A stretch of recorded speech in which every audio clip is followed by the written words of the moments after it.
Muy buenas tardes. A nombre del Centro de Estudios Interculturales e Indígenas, les damos la bienvenida a este ciclo de coloquios que iniciamos hoy sobre participación indígena en procesos constituyentes en América Latina. En el día de hoy particularmente vamos a iniciar este ciclo con la experiencia ecuatoriana. Les quiero contar, bueno, mi nombre es Rodrigo Burgos, soy el encargado de comunicaciones del Centro de Estudios Interculturales e Indígenas, CIIR. Primero que todo, quiero darle la bienvenida a todos los quienes nos acompañan el día de hoy. Desde luego, destacar la presencia de los dos expositores que nos acompañan hoy, Pablo Ortiz y Jorge Sarango. Les voy a contar un poco los detalles de este coloquio, el cual va a ser moderado por la abogada y doctora en antropología Antonia Rivas, quien desde luego es también investigadora de nuestro centro. Van a haber espacio para, desde luego, para la exposición y preguntas de la moderadora, y después esto va a tomar más o menos una hora, y así al final vamos a destinar entre 20 a 25 minutos para un espacio, un segmento de preguntas de las personas que nos acompañan tanto dentro de la plataforma Zoom como también a través de el Facebook Live del sitio desde donde estamos transmitiendo este evento. Finalizado esto, entonces dejo a Antonia Rivas con ustedes, quien hará las presentaciones pertinentes de los expositores que nos acompañan hoy. Muchas gracias. Muchas gracias, Rodrigo, y buenos días, buenas tardes a todos y a todas, y muchas gracias por participar en este conversatorio, en este coloquio sobre participación indígena en los procesos constituyentes de América Latina. Tengo el agrado y el privilegio de estar aquí con dos invitados. Jorge Sarango es miembro de la comunidad nacional, de la nacionalidad quichua de Saragú de Ecuador, es licenciado en gestión para el desarrollo local sostenible, es formado como experto en pueblos indígenas, derechos humanos y cooperación internacional en la Universidad Carlos III. Además es bachiller técnico en agropecuaria. Entre sus cargos más relevantes destaca haber sido asambleísta y miembro de la Comisión Legislativa y Fiscalización de la Asamblea Nacional de Ecuador, asambleísta constituyente de la República de Ecuador y por el Movimiento de Unidad Plurinacional, participando en la Mesa 4, Ordenamiento Territorial y Asignación de Competencias. En el periodo 2014-2019 fue alcalde del gobierno municipal del cantón Yacuambi. Muchas gracias por estar con nosotros. Pablo Gracias. Ortiz es sociólogo, licenciado en Sociología y Ciencias Políticas, es maestro en Ciencias Políticas y doctor en Estudios Culturales Latinoamericanos. Actualmente es docente de la Universidad Politécnica Salesiana de Ecuador. Fue asesor técnico de la Asamblea Constituyente Ecuatoriana. Estamos aquí entonces para poder conversar y para poder escuchar la experiencia de Ecuador sobre la Asamblea Constituyente y sobre todo sobre la participación de los pueblos indígenas, el impacto y la relevancia que tuvo esto en Ecuador, sobre todo porque conocemos el resultado, ¿verdad? El resultado de esta constitución que fue redactada, que sesionada entre el 2007 y el 2008, que finalmente reconoció a Ecuador como un Estado plurinacional, reconoció un amplio abanico de derechos a los pueblos indígenas en Ecuador y estableció además derechos tan relevantes como el derecho a usar su propia lengua, el derecho al buen vivir, inaugurando algo que muchos expertos hablan de un constitucionalismo andino, de un constitucionalismo distinto, de una nueva forma de enfrentar lo indígena, la relación con el medio ambiente, los derechos de la naturaleza y sobre todo derechos colectivos como la posesión de los territorios ancestrales, el uso y administración de los recursos naturales, la propiedad colectiva de la tierra, importantes derechos en las funciones de justicia, de las propias tradiciones, entre otros. Entonces hoy día queremos que estos importantes expositores nos cuenten de alguna manera cómo fue el proceso de la Asamblea Constituyente, pero que también nos cuenten qué experiencias y qué lecciones son relevantes para nosotros. Por eso a mí me gustaría preguntarles a los expositores en primer lugar sobre la participación indígena de la CE, pero cómo se configuró. ¿Hubo un bloque de indígenas? ¿Los indígenas estaban de alguna manera articulados en un movimiento? ¿Qué instancias facilitaron la participación en la Asamblea Constituyente de estos pueblos? ¿Cómo articularon las propuestas? y cómo fueron estas trabajadas. Y me gustaría también que es importante decirlo a propósito del momento profundamente inédito que nos encontramos en Chile ahora, que ayer les comentaba recién a los expositores, ayer se llegó a un acuerdo en el Congreso para la incorporación de 17 escaños reservados en la futura Convención Constitucional, lo que ha sido celebrado y repudiado por algunos porque no eran los mismos términos en que se habían propuesto esta participación y porque estos escaños van dentro de los 155 ya aprobados. Sin embargo, el caso Ecuador, como nos van a contar, no hubo la experiencia de escaños reservados. Entonces, si pudieran partir contándonos cómo se generó la participación de los pueblos indígenas en esto, cuántos eran, cuál era la fuerza del movimiento político indígena. Muchas gracias y le doy la palabra a Jorge para que nos cuente. Bien, muchas gracias a nuestro hermano pueblo de Chile, a su país, a sus pueblos indígenas, a sus organizaciones, a sus autoridades, a sus dirigentes de los pueblos indígenas de Chile. Pues para nosotros como Ecuador es un privilegio ser parte de este proceso constituyente en Chile, pues y con todo gusto cuenten con la mano amiga desde Ecuador.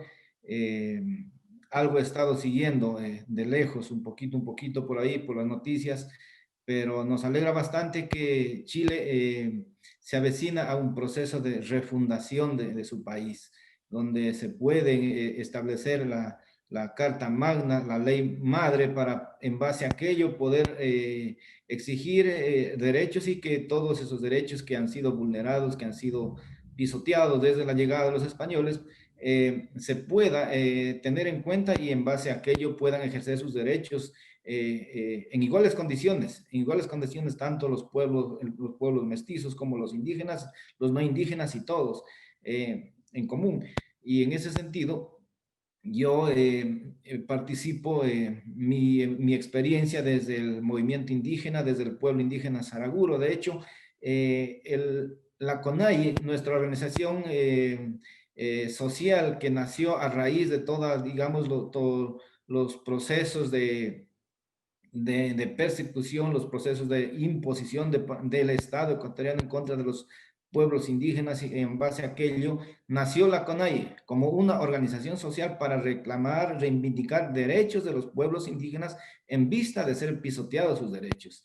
Consecuentemente, hemos realizado marchas, hemos realizado asambleas, mitines, hemos derrocado gobiernos, pero de nada servía que cuando se derrocaba, como por ejemplo en aquel entonces a Yamil Maguad, sirvió para que se acomoden más la misma cúpula de la derecha ecuatoriana, para que se acomoden los empresarios, los banqueros, los importadores, exportadores, y en fin, el pueblo indígena no se quedaba con la única victoria de haber derrocado a un gobierno.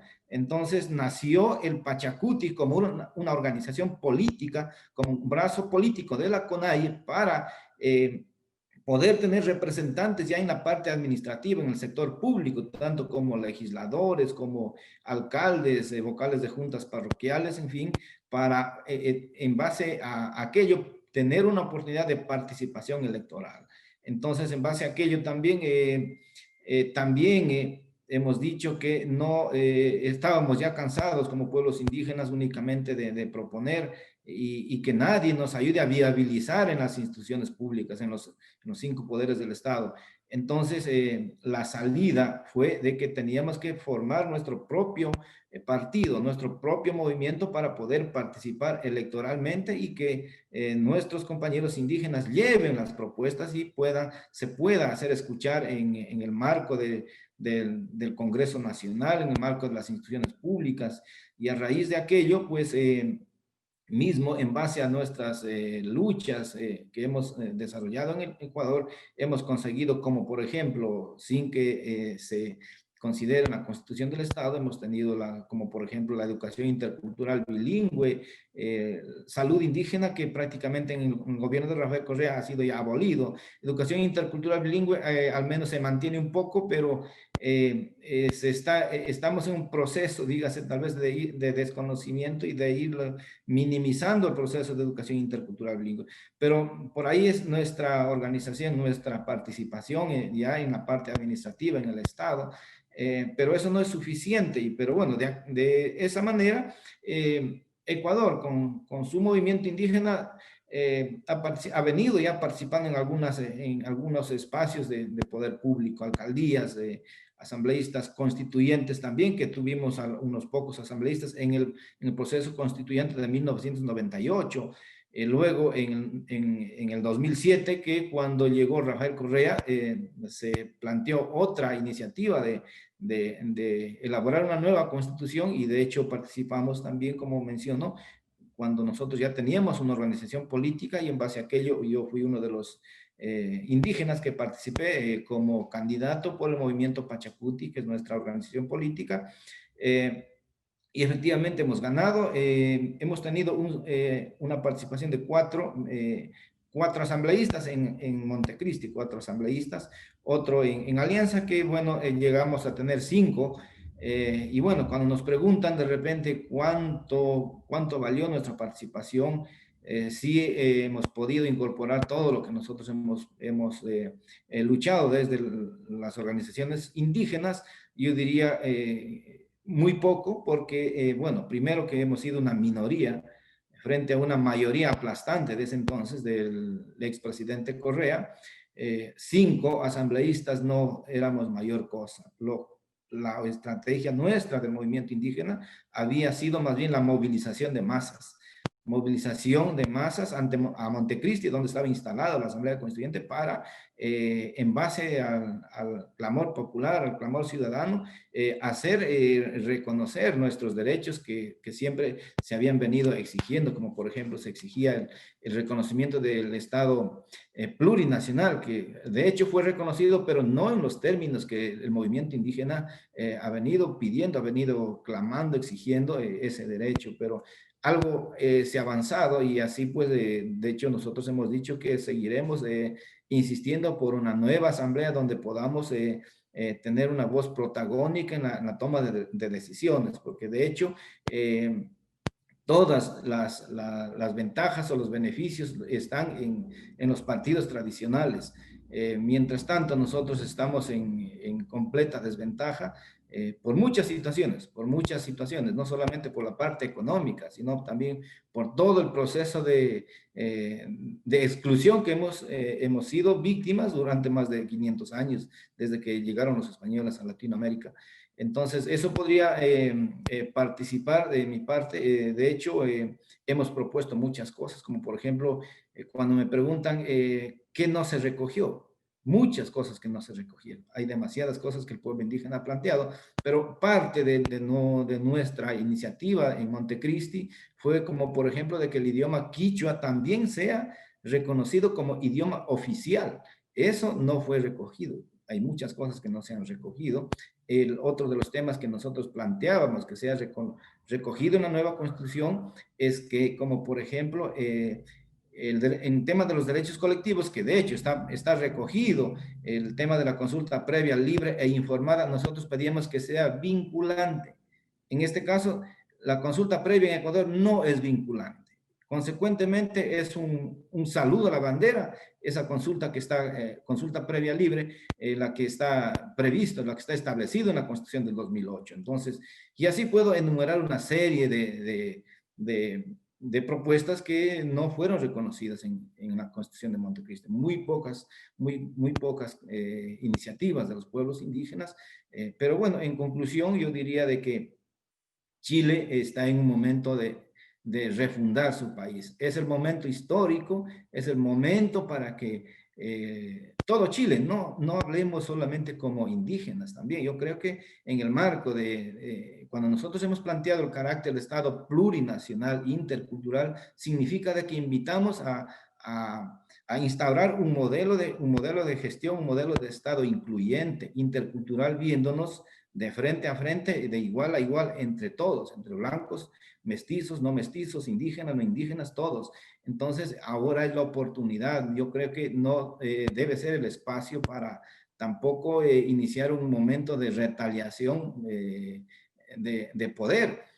Más bien debe ser también el momento para iniciar el proceso, dígase, de unidad en Latinoamérica, de unidad en el pueblo chileno. Sabemos, conozco un poco de las muertes, de las víctimas que se suscitaron a raíz de la exigencia de una asamblea constituyente. En Ecuador pasó lo mismo, pasaron muchos paros, muchas marchas, muchos perseguidos, muchos criminalizados, muchos fallecidos, muchos muertos. Efectivamente, así ha pasado en toda Latinoamérica, ha pasado así, y no nos ha quedado más ante la negativa, ante los oídos sordos que hemos tenido de las autoridades de turno. Consecuentemente, espero de que en Chile se maneje de una manera mucho más en el marco de la unidad del pueblo chileno. Igual a los indígenas de Chile, invitar a que se hagan las propuestas, porque de pronto nos han acusado, los indígenas son solo hacen el caos, no hay propuestas. Entonces yo creo que también en el marco de nuestro proceso nosotros hemos hecho las dos cosas. Hemos hecho estrategias, la resistencia acompañado de una propuesta.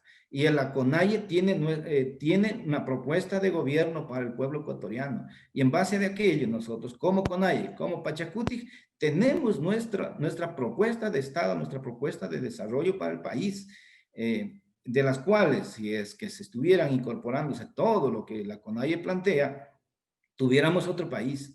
Las oportunidades para la mayoría de los ecuatorianos no estuviera únicamente direccionado para el grupo de empresarios en Ecuador. Yo creo que ese tema se debería plantear en Chile, de iniciativa de que los medios de producción, los medios de enriquecimiento y empobrecimiento, en este caso, pues en el Ecuador, los medios de empobrecimiento están en manos de los pobres, de las minorías, y los medios de enriquecimiento, que es la banca, las importaciones, las exportaciones, los puertos, aeropuertos, todas las infraestructuras que se han hecho, estado direccionado exclusivamente para los grupos de poder económico.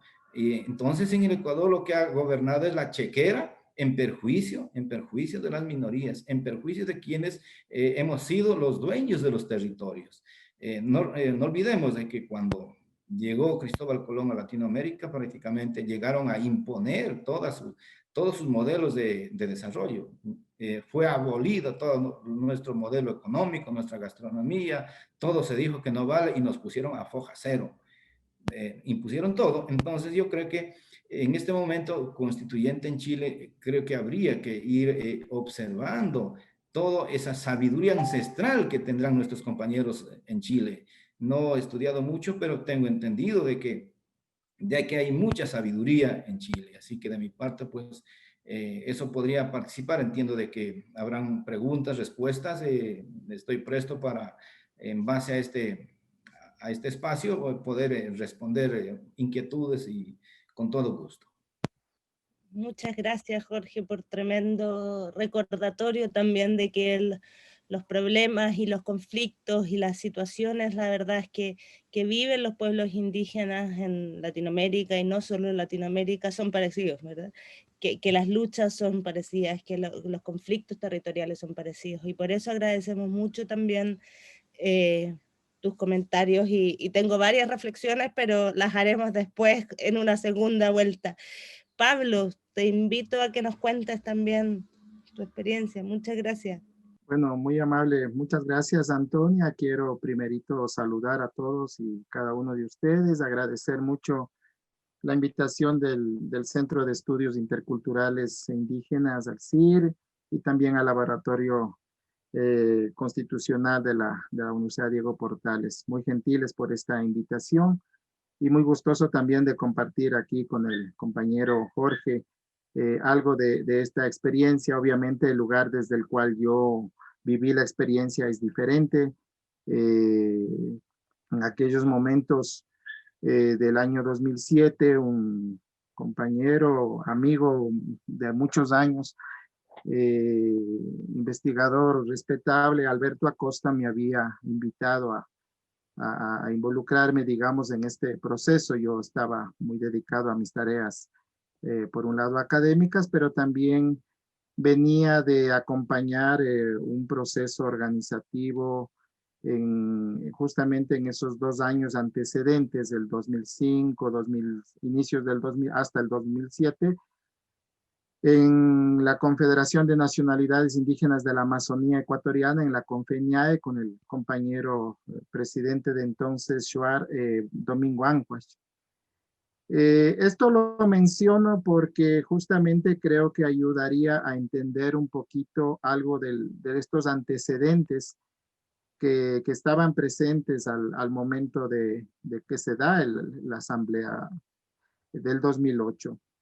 Nosotros en Ecuador veníamos de un amplio y largo proceso de una profunda crisis política del sistema político, que se inauguró al finalizar el periodo de régimen militar en el año 78, ¿sí?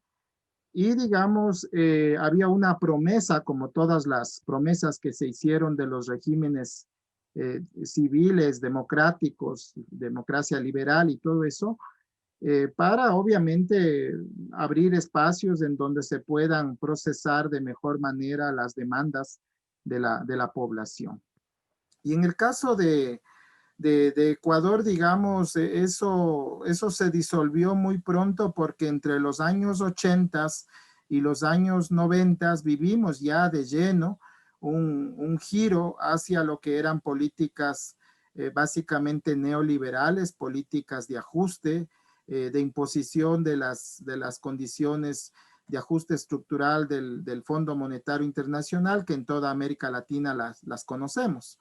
Esos intentos, digamos, esas pugnas, por ejemplo, por reducir el Estado, por minimizar las políticas sociales del Estado, etcétera. Y una de las razones que lleva justamente a la agudización de los conflictos, por ejemplo, en Ecuador, tiene que ver con, por ejemplo, la paralización de la reforma agraria que se da a mediados de los años 80, y también la restricción de políticas que tenían que ver con sectores rurales, entre esos justamente pueblos indígenas. Y también de lo que ha mencionado el compañero Jorge, una política permanente de agresión del capital y del capital transnacional por la cooptación de los territorios indígenas para procesos de explotación de materias primas. O sea, concretamente en los años 80 inicia una agresivísima proceso de concesiones, por ejemplo, petroleras en la Amazonía, ¿no? Entonces, todo eso va a configurar un escenario de amenazas a los territorios, las dificultades para que se continúe el proceso de reforma agraria que se inició en los 60 y que, como ya lo señalé, se suspendió en mediados de los 80. Pero lo que sí es importante destacar es que en ese contexto surge la CONAIE, la Confederación de Nacionalidades Indígenas, se crea a mediados de los 80 como organización de carácter nacional, y que va a representar a 3 filiales, una filial de la zona andina, a la que justamente pertenece el compañero Jorge, que es la Ecuarunari, otra filial la Amazonía, la Confederación de Nacionalidades Indígenas de la Amazonía, y otra ramal, digamos, de la costa, de los pueblos de la costa. Entonces, CONAIE, quizás la novedad más importante, como lo anota un colega, el profesor Andrés Guerrero, es básicamente el haber irrumpido en la escena política y en el campo público de Ecuador como un nuevo actor, con un actor que ya no iba a hablar, digamos, a través de otros, lo que él llama este ejercicio de ventriloquía, ¿no? Digamos, de que alguien le dé representando, como era en el viejo indigenismo, como era hablar a través de otros, de, por ejemplo, el Partido Socialista o el Partido Comunista. Entonces, ese fenómeno, digamos, de de un movimiento que reivindica su identidad, su memoria histórica y su derecho digamos, a definir sus asuntos por sí mismos, es más o menos casi uno de los puntos, yo diría, centrales de lo que significa CONAIE, ¿no? Y también cuestionar, digamos, de manera muy profunda, un Estado, un proyecto de Estado fallido, un proyecto de Estado-nación excluyente, etnocéntrico, monocultural, ¿no? Porque, o sea, es decir, ese proyecto criollo del siglo XIX se cuestiona y entra en profunda crisis con la irrupción de CONAIE en los años 90, ¿ya? Ese es quizá uno de los puntos importantes. Y el segundo punto, me parece importante que el movimiento indígena liderado por CONAIE, ¿sí? Es un movimiento que va también a asumir un rol importante, y subrayo eso importante, pero no único. Ahí también quiero aclarar bien que hay otros actores sociales también en Ecuador, pero es un rol importante, digamos, de lucha contra el neoliberalismo. O sea, es parte de un bloque popular donde también van a estar, obviamente, en su momento otras organizaciones campesinas, van a estar, por ejemplo, organizaciones sindicales, organizaciones de maestros, organizaciones estudiantiles. Es decir, hay un conglomerado de luchas que inclusive de lo que mencionó el compañero Jorge, en los años 90, ya concretamente a mediados de los 90, en pleno auge del neoliberalismo, digamos, se van a constituir, por ejemplo, en la coordinadora de movimientos sociales y también en esta otra conformación del movimiento que se llamaba Movimiento por la Unidad Plurinacional Nuevo País y demás. O sea, hay coyunturas también y momentos que van a atravesar. Lo importante allí es que justamente esa agenda va a ir atravesando diferentes etapas, y creo que ahí había ya un aporte importante, que en un primer intento en plena crisis económica de los 90, porque el impacto de las políticas neoliberales obviamente acarrió consecuencias sociales dramáticas en Ecuador, un aumento brutal de la desigualdad, de la pobreza. Terminamos con un feriado bancario en el 99 que expulsó a casi 2 millones de personas fuera del país, porque el gobierno de entonces del presidente Maguad, digamos, decidió en medio de una crisis financiera apostarle por favorecer a determinados grupos de la banca y del sector financiero.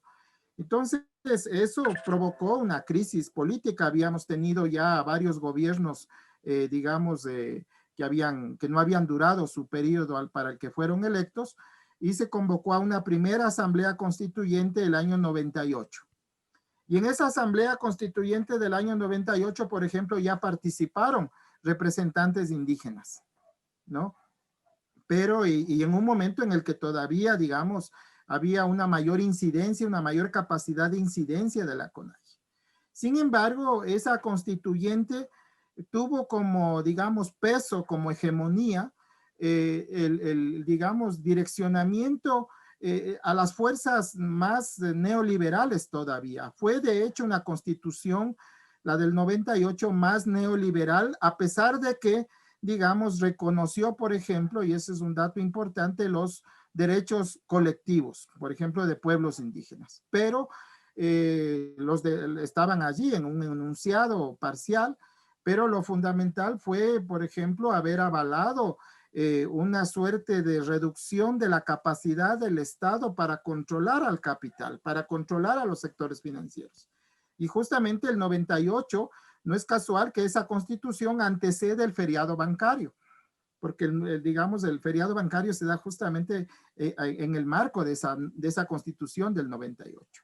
Entonces hubo una serie de problemáticas que no fueron resueltas, y al contrario, el conflicto político y la crisis política se va a agudizar a pesar de esa constitución del 98, y terminamos con una crisis que se prolongó casi 9 años más, con caída de gobiernos, inestabilidad y conflictos, una fuerte conflictividad social.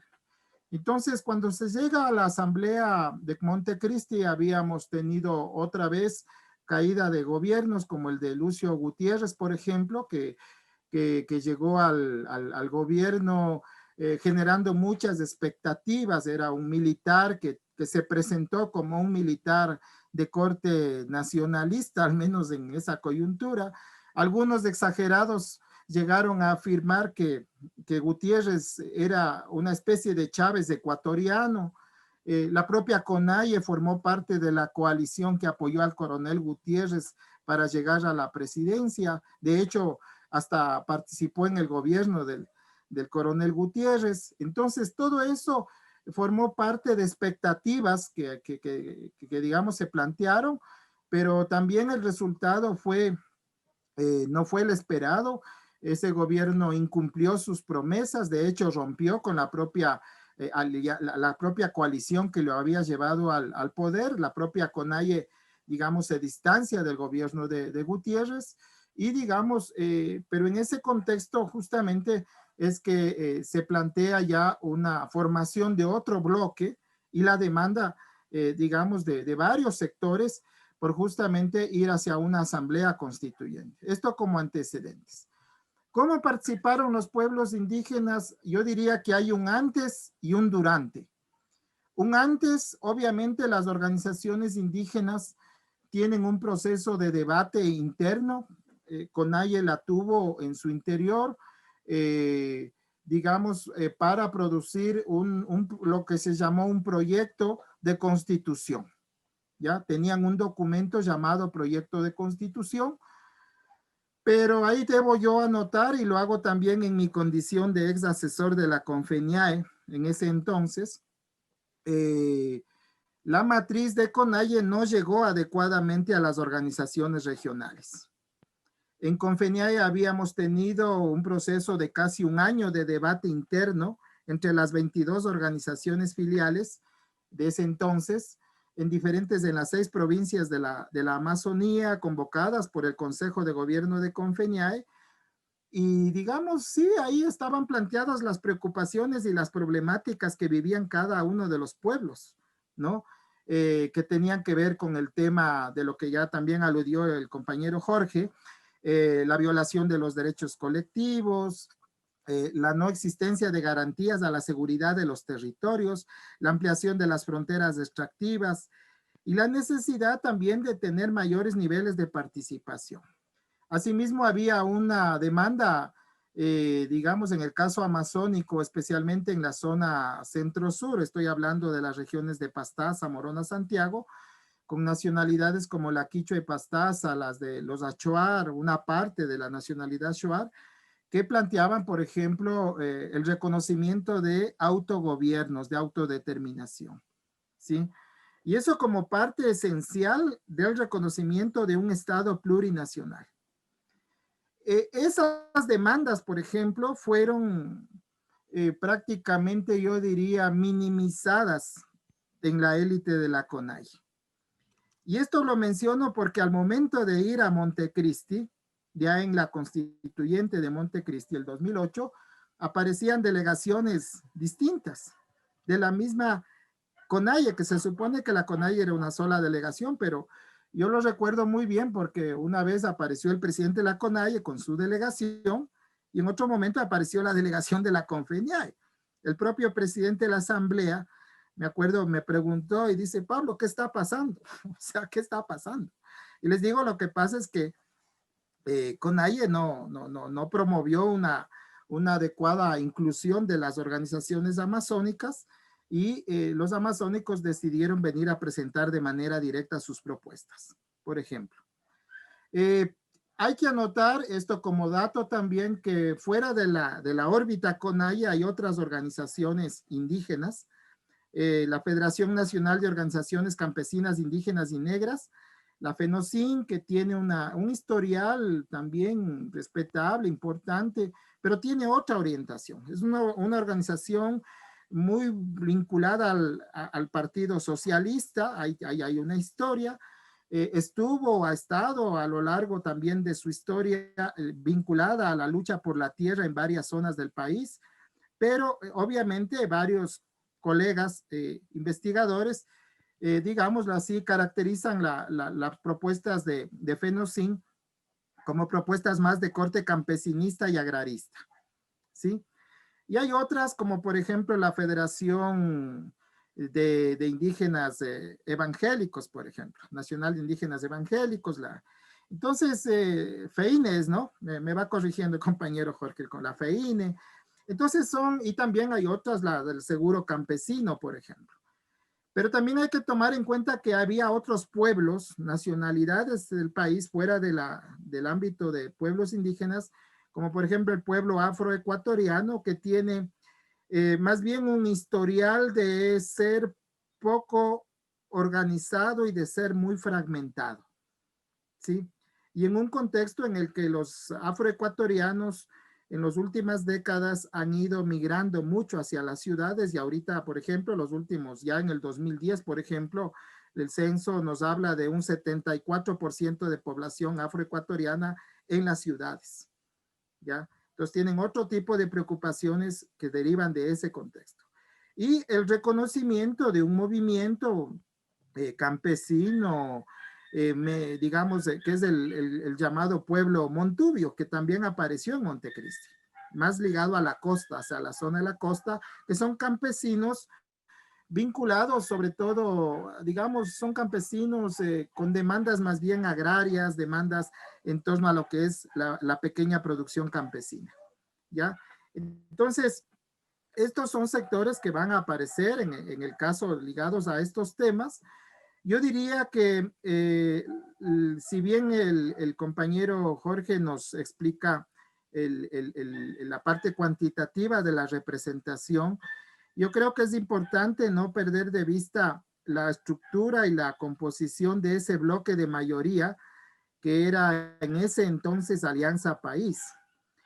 Alianza País, de alguna manera, cuando se produce la crisis política de poco tiempo atrás, estoy hablando del año 2005, 2006, obviamente es una coalición de varios grupos, de varias fracciones de movimientos políticos y sociales que incluyen fracciones de agrupaciones de izquierda, ¿no? Fracciones ligadas al Partido Comunista, ligadas al Partido Socialista, ligadas a antiguos, gente con antecedentes incluso hasta de la propia derecha, y gente también ligada a la socialdemocracia, a la antigua socialdemocracia. Entonces, Alianza País es y también, debo señalarlo, gente ex Pachacuti.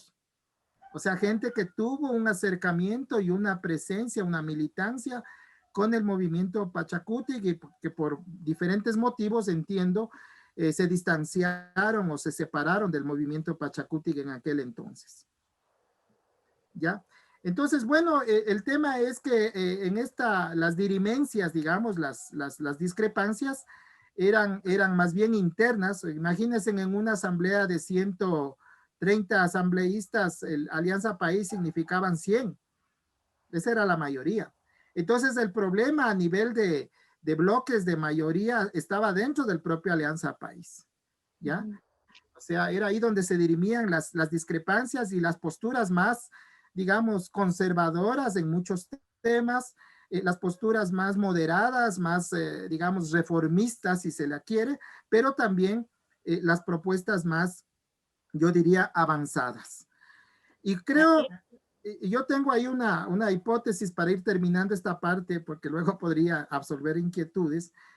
Básicamente, hay estas personas asambleístas, por ejemplo, que tenían una historia, un historial incluso personal de acercamiento, de acompañamiento durante varios años con organizaciones indígenas, con el movimiento indígena, porque eso no se puede tampoco desconocer. Hay personas que han estado 15, 20, 30 años de su vida de cerca en varias organizaciones indígenas y demás, y obviamente conocían muy bien y muy de cerca la agenda y, digamos, las propuestas que se habían planteado desde el movimiento indígena. Entonces, y creo que eso permitió justamente que dentro de la propia bloque de mayoría haya mucha compatibilidad con las tesis que venía planteando los compañeros de Pachacuti y de la CONAIE. ¿Ya? Es decir, y quizás allí, por ejemplo, para asegurar ciertas votaciones, como por ejemplo el articulado 1 de lo plurinacional, o los derechos del agua, o los derechos de la naturaleza, digamos, el problema mayor, el desafío mayor estaba en hacer un cabildeo dentro del propio bloque de Alianza País. Bueno, hasta ahí yo voy a adelantar algo, quizá para más bien absorber inquietudes. Hay muchas preguntas y interrogantes. A mí me gustaría preguntarle a Jorge, en la misma línea que nos planteaba Pablo, que nos pudiera contar un poco, siguiendo la última que nos contó, cómo se articuló al interior de la Asamblea las alianzas entre, no sé quiénes fueron los representantes específicamente, si fueron todos de la CONAIE o todo del... me gustaría que me contaras cómo se articuló la participación indígena al interior de la Asamblea, más allá de los movimientos sociales que estaban ocurriendo afuera, de las demandas, ¿verdad?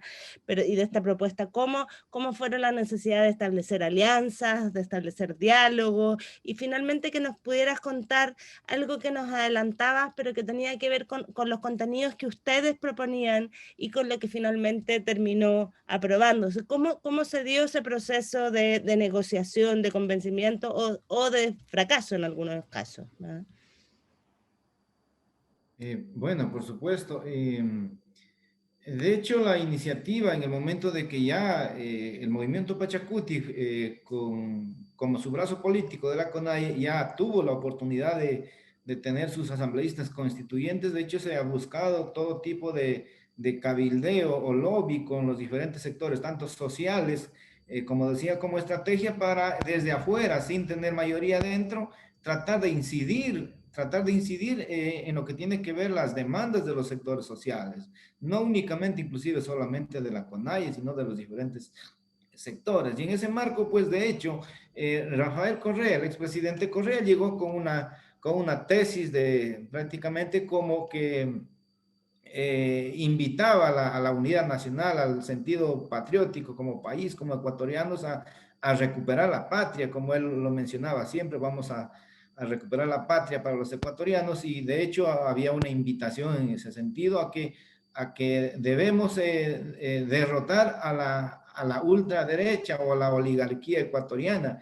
Y en ese marco, en esa invitación, yo creo que todos estábamos de acuerdo, nadie estaba en contra de que era la oportunidad histórica de efectivamente poder instaurar un nuevo Ecuador, el Ecuador que prácticamente queríamos nosotros desde la CONAIE. Y de hecho, no olvidemos de que Rafael Correa prácticamente, digamos en términos de comunidad, de lo que de repente hablamos en términos chabacanos, Rafael Correa, él fue prácticamente un copión del modelo que planteaba la CONAIE. Entonces fue una de las estrategias de Rafael Correa, inclusive para tener el apoyo popular de la CONAIE para ganar la presidencia. No olvidemos de que en la segunda vuelta electoral, en su primer periodo, Rafael Correa tuvo el apoyo del movimiento indígena de la CONAIE para ganar las elecciones. Consecuentemente, ante esa invitación que había, nosotros como ex asambleístas, en ese entonces asambleístas constituyentes, nos sumamos a esa mayoría de Rafael Correa, considerando de que vamos a elaborar una nueva carta magna que vaya acorde a las mayorías, acorde a las exigencias, acorde a todo ese cansancio que hemos vivido.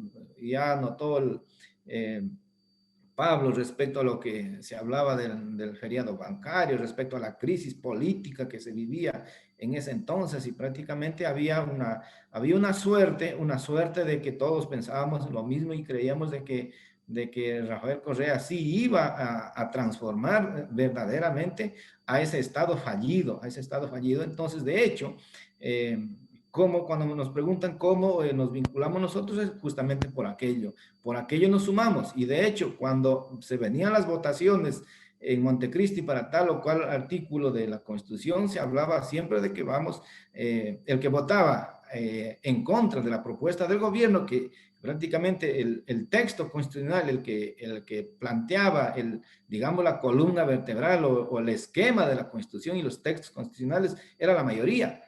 Pero si de repente nosotros estábamos en contra de algún articulado, éramos acusados de que nosotros estamos votando junto a la derecha, que nosotros nos estamos aliando a los derechosos de ese entonces. Hablemos del socialcristianismo, hablemos del PRIAN y de otros partidos tradicionales. Entonces, para nosotros era algo como una serie de chantaje de repente de votar, porque en algunos casos votamos en contra. Como por ejemplo cuando votamos en contra cuando no se reconoció al idioma quichua como idioma oficial y se puso en el texto constitucional únicamente como de relación intercultural, no como idioma oficial. Nosotros planteamos que el quichua también sea oficial. Entonces, eso podría mencionar respecto a esa pregunta. El tema de los contenidos de la propia Constitución. De hecho, hay muchos artículos de la Constitución, están planteados propuestas de nuestros compañeros que han sido viabilizados desde la CONAIE, desde las organizaciones sociales, y de hecho nosotros cuando hemos podido ya estar ya en la Constitución, hemos podido plasmar ya mediante documentos, mediante textos constitucionales en cada mesa en la cual hemos estado cada uno. En mi caso estuve en la mesa número 4, en la que tiene que ver en la mesa de asignación de competencias y territorios. Entonces, desde ahí hemos planteado algunas iniciativas en el texto constitucional, ahí como por ejemplo puedo hablar como por ejemplo el tema de que a los territorios indígenas los reconozcan como circunscripciones territoriales especiales. Entonces ese es uno de los temas, pero que ha sido una lucha muy difícil, muy complicada cuando no se tiene mayoría. Entonces yo por eso hago la invitación a Chile, a nuestros hermanos chilenos, a nuestros hermanos indígenas. No olvidemos de que además de que tengamos los asambleístas constituyentes adentro, para que ellos puedan ser el enlace adentro, porque una cosa es muy difícil estar adentro y de afuera es muy difícil hacer las cosas. Adentro es mucho más fácil. Ellos serán dígase, los interlocutores y quienes van a permitir llegar el texto de nuestros compañeros indígenas de Chile para que en la Constitución sean recogidos esos textos. Pero no olvidemos de que estando adentro, con los asambleístas también se debe hacer uso a la resistencia, que esté, en nuestro caso, en el caso ecuatoriano, está consagrado en el artículo 98 de la Constitución, y en base a ese derecho, a pesar de que está consagrado en el artículo 98 de la Constitución del 2008, al igual se sigue persiguiendo a los ciudadanos en el Ecuador en casos de que se hacen protestas cuando el Estado ecuatoriano no respeta derechos. En este caso, pero en el caso de Chile, yo diría como estrategia, se tiene que mantener ese derecho a la resistencia. Mientras sus asambleístas están adentro a full debate, análisis y aprobación de textos constitucionales, afuera debe estar levantado todo Chile como una medida estratégica de presión y de hacer escuchar sus justas aspiraciones, porque si se quedan únicamente los asambleístas solos adentro, se van a sentirse solos y yo veo que no se van a poder plasmar todo lo que el pueblo chileno estaría pidiendo. Y como decía, también no debemos pensar únicamente como pueblo indígena, también se debe pensar en el marco de esa unidad, en el marco de la interculturalidad o en el marco de la plurinacionalidad, pensar entre todos, de manera general como pueblos chilenos. De hecho, también acá en el Ecuador yo fui uno de los que denuncié debemos tener demasiado cuidado. La Constitución, en el caso del Ecuador, es una Constitución con más de 400 artículos y cada uno participamos en diferentes mesas, no todos estamos en una sola mesa. Y cuando nos dimos cuenta, cuando alguna ocasión yo me di cuenta, en algunas otras comisiones se estaban alterando textos, se estaban llevándose a Carondelet y Carondelet estaba redactando, acomodándose a su lujo y antojo el texto constitucional. Entonces, en este caso de Chile, debería también tenerse demasiado cuidado de aquello. Eso es lo que yo podría anotar en esta pregunta, en estas preguntas. Espero haber podido absolver las inquietudes. Ahí estoy, de paso también estoy viendo algunas inquietudes en el chat, nos están dejando, como por ejemplo el derecho a la tierra. Acá en Ecuador tenemos el derecho a el título global de la tierra, no personal. ¿Esa es alguna salida jurídica para los hermanos chilenos, pueblos indígenas que tienen sus asentamientos y pueden acceder a un título global? Y bueno, internamente, cuando ya tienen su título global, subdividen para sus habitantes. Esa es alguna salida, de pronto me estén escuchando, pero aprovecho este espacio para de pronto permitir absolver esta inquietud que nos han dejado en el chat para que se tenga en cuenta allá en Chile. Muchas gracias, Jorge. Son tantas las dudas y preguntas que tengo, me imagino también para Pablo. Me gustaría quizás si pudiesen cerrar, he estado leyendo las preguntas en general, muchas de ellas tienen que ver también con la participación o como con la necesaria participación de los movimientos indígenas con sus representantes. Y eso ha sido uno de los grandes temas acá. Cómo mantener el diálogo, tú hablabas, Jorge, de la resistencia en las calles, la resistencia afuera, mientras por un lado se redacta, pero también a mí me interesa respecto de los contenidos, cómo se fue dando, cómo debiese haber sido en lo ideal esa comunicación, ¿verdad? De contenidos, de las bases, de finalmente garantizar que los representantes estén efectivamente llevando la voz de los bien. También hay preguntas acá, estoy viendo, por ejemplo, respecto a cómo se determina la autoidentificación, quiénes son finalmente reconocidos por el Estado como indígenas en Ecuador, pregunta también Minda Bustamante. Y otras preguntas tienen que ver, los dejo para que me hagan un cierre, ¿verdad? Pero finalmente, entonces, este trabajo de diálogo y comunicación entre la Asamblea Constituyente y los diversos pueblos. Y también hay preguntas que sería interesante contestar respecto a la CONAIE y cuáles... Hay otros movimientos que ya lo contestó también Pablo, pero en el sentido de que yo entiendo que también hay oposiciones a la CONAI y sería interesante también contarlo. Y por último, como cierre, les agradecería mucho que nos dejaran un mensaje a los pueblos indígenas que están en este momento tan crucial y tan, de alguna manera, también estamos con las expectativas de saber cómo se va a generar esta participación, si los escaños van a ser suficientes o no, y finalmente cómo será la mejor manera de aproximarse a los debates. Porque, por ejemplo, igual que en Chile, en Ecuador también hay una diversidad de pueblos, están los pueblos amazónicos y los otros pueblos. Entonces, ¿cómo se articula esa diversidad y esa diferencia de manera de llegar como un movimiento más global sobre pueblos indígenas? Y eso creo que es nosotros, no sé si conocen la geografía de Chile, pero este país largo y flaco que tiene pueblos en el norte, pero tenemos 10 pueblos reconocidos y ahora también estamos, como decía Pablo, con el tema de los afro, que en Chile ha sido muy invisibilizado. Entonces es interesante que nos pudieran contar finalmente cómo se logró o si no se logró una cohesión del movimiento indígena respecto. No tenemos mucho tiempo, ¿verdad? Lamentablemente hay varias preguntas, pero sería interesante si nos pudieran contar un poquitito en 5 minutos, o si es que se puede cada uno, esto. Sí. Ya, gracias, Antonia. Bueno, yo trataré de ser muy rápido. Bueno, sobre el tema de la participación de las organizaciones, la Asamblea definió un periodo dentro de su cronograma y de hecho hubo periodos donde se recibía en audiencia a delegaciones de las organizaciones sociales, de todos los actores del país.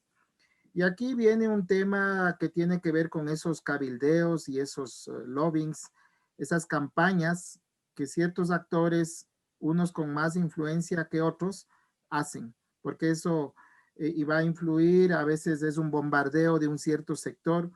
Yo recuerdo, por ejemplo, había una suerte digamos, una campaña intensiva, muy intensiva en la mesa que yo estuve de ambiente, por ejemplo, por parte de un lobbying minero. Había un cabildeo de las empresas mineras, por ejemplo, que era permanente, mandaban abogados, mandaban dirigentes, mandaban trabajadores, mandaban, es decir, todos los días teníamos gente del sector minero. Pese a que el sector minero en Ecuador es relativamente nuevo y es relativamente marginal, no tiene el peso que tiene en otros lados. Pero de allí, digamos, en las mesas se recibía estas delegaciones. El tiempo que se le daba a cada organización es un tiempo reducido, por obvias razones. Imagínense en una agenda, en una mesa constituyente con más o menos 50 organizaciones que escuchar en un día. Entonces, significa poco tiempo para cada una. Entonces, eso significa, por ejemplo, que las propuestas que llevan las organizaciones tienen que estar, digamos, no solamente sustentadas, sino yo diría también preparar, o sea, preparar una presentación, porque hay un momento en el que, digamos, hay un trabajo de convencimiento, hay un trabajo de seducción con ciertas tesis. También no hay que descuidar el trabajo con el entorno de los que tienen el poder del voto, que es el trabajo con los asesores, ¿ya? Entonces hay un trabajo con los asesores, entonces todo eso es parte del ejercicio del cabildeo. Y también me parece que en general las propuestas más, digamos, concisas, más directas, porque estamos hablando de redactar una constitución, entonces lo que interesa es tener propuestas de texto constitucional y con un argumento, con un sustento. Porque si vamos con digamos, un proyecto político para, digamos, que tiene que ver con el tema de ordenamientos territoriales, que tiene que ver con muchas cosas, pero eso no está traducido, no está resumido, no está sintetizado, entonces, digamos, diría yo que eso va a dificultar, estoy poniéndome en el lugar a veces de los que están procesando esa información. Ahora, también la Asamblea abrió espacios en las provincias a través de las mesas itinerantes, es decir, a través de temas claves. Por ejemplo, las diferentes mesas trataron temas sobre derechos laborales, derechos de las mujeres, temas del agua, derechos de la naturaleza, temas de extractivismo, el tema de las ciudades, es decir, varias temáticas claves en general, digamos, fueron abiertos espacios en territorio. Me parece que, digamos, para ir cerrando, una cuestión a tener en cuenta es a veces la pretensión de que nuestra propuesta sea la única y sea la mejor. Y estamos convencidos de que es la mejor. Pero a veces esa propuesta también no necesariamente está pensada desde una óptica de incluir a otros sectores para que esos otros sectores se sientan representados en nuestra propuesta. Y yo creo que es ahí donde a veces se puede tener el sesgo digamos, de una demanda muy sectorial, muy gremial, y digamos perder de vista un todo, es decir, la transformación de un todo que en este caso es el Estado, que es un modelo de vida. Y quizás el mérito de la Asamblea, en el caso nuestro, el resultado, fue debatir, por ejemplo, a fondo el régimen de desarrollo, de discutir y de cuestionar la herencia que hemos tenido como país, como un país dependiente, con un capitalismo primitivo, un capitalismo precario, ¿no? Depredador, extractivista, y también con un Estado racista, etnocéntrico, excluyente, ¿ya? Y con territorios desiguales, un país con territorios ricos y territorios pobres. Entonces, todos esos temas se pusieron en discusión y me parece que el mérito de la, digamos, de la Constitución está en establecer las bases para un proceso de transformación a mediano y largo plazo. Y va a depender mucho de las actorías y de los movimientos sociales y políticos del país a largo plazo el que eso se logre, porque uno de las cuestiones también es digamos, creer que sí, coyunturalmente hay un gobierno, porque ese fue el discurso de la derecha también. O sea, la derecha prácticamente quiso anular, desacreditar, minimizar los avances, las reivindicaciones de muchos colectivos sociales, incluyendo los de pueblos indígenas, diciendo que todo lo que esté ahí es simplemente la voluntad de Correa, ¿no? Y eso no fue tan así. Eso no fue tan así porque ahí estamos hablando de espacios de deliberación y de espacios que reflejan el sentir de muchas organizaciones sociales y de muchos colectivos. Obviamente, en un país tan heterogéneo y tan diverso, lograr uniformidad o, digamos, consensos absolutos es imposible, pero tiene que haber puntos de encuentro claves, y me parece que la clave de esta Constitución y una de las claves del Estado plurinacional, por ejemplo, es el haber establecido, y esto es un avance sin duda, un Estado constitucional de derechos, por ejemplo, un Estado intercultural que está reconocido, lo mismo el Estado plurinacional. Ahora, eso significa que esas, digamos, esas tesis tienen que ser construidas. O sea, los derechos ya fueron reconocidos y están reconocidos, están vigentes. Obviamente es un desafío seguir reformando las instituciones, seguir reeducando a la clase política, seguir combatiendo la corrupción y el predominio de los intereses particulares por sobre los intereses colectivos. Claro que tenemos que seguir combatiendo eso. Pero de ahí, digamos, me parece que también hay que valorar y reconocer los avances que significa en materia, por ejemplo, de tener una constitución garantista y una constitución de derechos, ya no una constitución liberal que nos habla de Estado de derechos, sino de derechos. Y en este caso, los tres campos de derechos de los que se habla acá son derechos individuales, derechos colectivos y derechos de la naturaleza.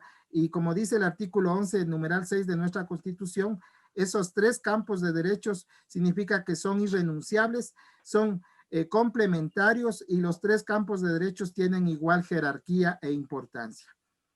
Hasta ahí nada más. Muchas gracias, Pablo, y te agradezco mucho las preguntas y le pido a Jorge si nos pudiese contar, cerrando también, incorporando.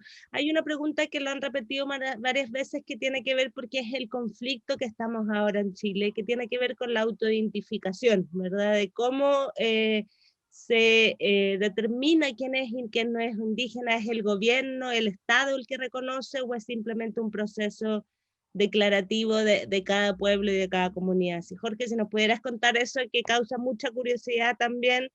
Y también acá nos está pidiendo Fabián si el Suma Kasai, dice, es reconocido como un principio constitucional y a la vez como un derecho. ¿En qué medida ha servido eso en la defensa de los territorios indígenas? Y con eso, Jorge, te pediría si nos puedes iluminar y contar también estas palabras. Por supuesto. Bueno, el tema de la autodeterminación es un derecho internacional. Y bueno, en el mundo globalizado, a las élites del mundo, a las clases dominantes, somos un peligro, somos un peligro. Entonces, aplastantemente van a querer que en el mundo entero todos tengamos la misma idea, el mismo pensamiento, y que de esa manera se pueda ejercer dominio sobre el mundo. En ese marco nos estamos dejando llevar por las élites económicas del mundo, por los grupos de poder, por la oligarquía de cada país y la oligarquía mundial. Y en ese marco yo creo que en el caso ecuatoriano lo que se ha hecho es hacer uso de los derechos internacionales en el tema del derecho a la autodeterminación de los pueblos. Cuando hablamos de auto, estamos diciendo que nosotros como indígenas nos hemos autodenominado. Nosotros, en nuestro caso, nosotros nos hemos autodenominado como pueblo quichua saraguro. Tenemos un territorio, tenemos nuestra forma de hacer las cosas, nuestra economía, nuestra gastronomía, nuestras costumbres, nuestras tradiciones, nuestros ayllus, etc.